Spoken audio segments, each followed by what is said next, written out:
বাংলাদেশ দক্ষিণ এশিয়ার একটি ছোট কিন্তু দ্রুত উন্নয়নশীল দেশ, কিন্তু সামরিক শক্তির দিক থেকেও আজ বাংলাদেশ নিজের অবস্থান তুলে ধরেছে বিশ্ব মানচিত্রে। সম্প্রতি বাংলাদেশ সেনাবাহিনীর হাতে এসেছে এক ভয়ঙ্কর অস্ত্র, চীনা তৈরি SY-400 ব্যালিস্টিক মিসাইল সিস্টেম।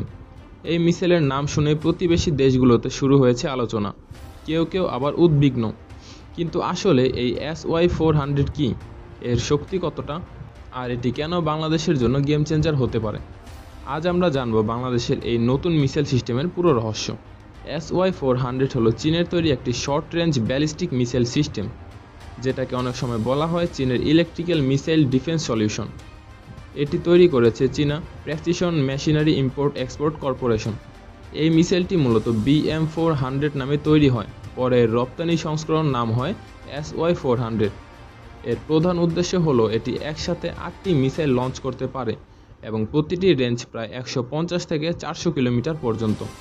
এই সিস্টেমে ব্যবহৃত হয়েছে GPS এবং ইনার্শিয়াল গাইডেন্স সিস্টেম, যার ফলে এর অ্যাকুরেসি প্রায় 30 থেকে 50 মিটার, মানে এটি শত্রুর ঘাঁটি, রাডার বা বড় অবকাঠামো লক্ষ্যভেদে ভয়ানকভাবে কার্যকর। SY-400 এর প্রতিটি মিসাইল ম্যাক 5 বা তারও বেশি গতিতে চলে, যা একে হাইপারসনিক ভেলোসিটির কাছাকাছি নিয়ে যায়। এমনকি চাইলে এটি একই লঞ্চার থেকে বিভিন্ন টার্গেটে মিসাইল পাঠানো যায়, যা যুদ্ধক্ষেত্রে বিশাল কৌশলগত সুবিধা দেয়। বাংলাদেশ সেনাবাহিনীর মূল লক্ষ্য একটি আধুনিক ও প্রযুক্তি নির্ভর প্রতিরক্ষা ব্যবস্থা গড়ে তোলা। ফোর্স গোল 2030-এর আওতায় বাংলাদেশ দীর্ঘদিন ধরে নতুন মিসাইল, রাডার বা আর্টিলারি সিস্টেম যোগ করেছে। SY-400 নেওয়ার মূল কারণ হলো এটি বাংলাদেশকে একটি ব্যালিস্টিক মিসাইল ক্ষমতাসম্পন্ন দেশে পরিণত করেছে।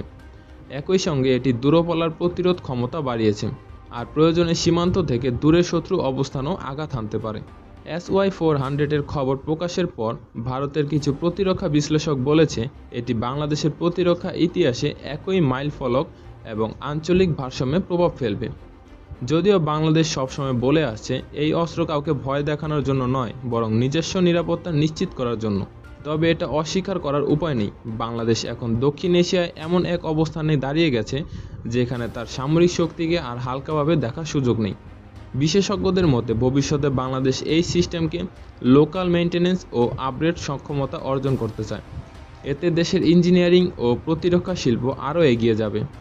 আর SY-400 হলো সেই যাত্রার শুরু মাত্র। আজকের বাংলাদেশ, যে দেশ একসময় শুধু পিস কিপিংয়ে পরিচিত ছিল, আজ সেই দেশ নিজের সীমান্ত ও আকাশ সুরক্ষায় প্রস্তুত। এটি শুধু একটি মিসাইল নয়, বরং একটি জাতীয় সক্ষমতার প্রতীক। তুমি কি মনে করো, SY-400 কি সত্যি বাংলাদেশের সামরিক সক্ষমতাকে নতুন উচ্চতায় নিয়ে যেতে পারবে? তোমার মতামত কমেন্টে জানাও। এরকম আরও তথ্যবহুল কন্টেন্ট পেতে চ্যানেলটি সাবস্ক্রাইব করো।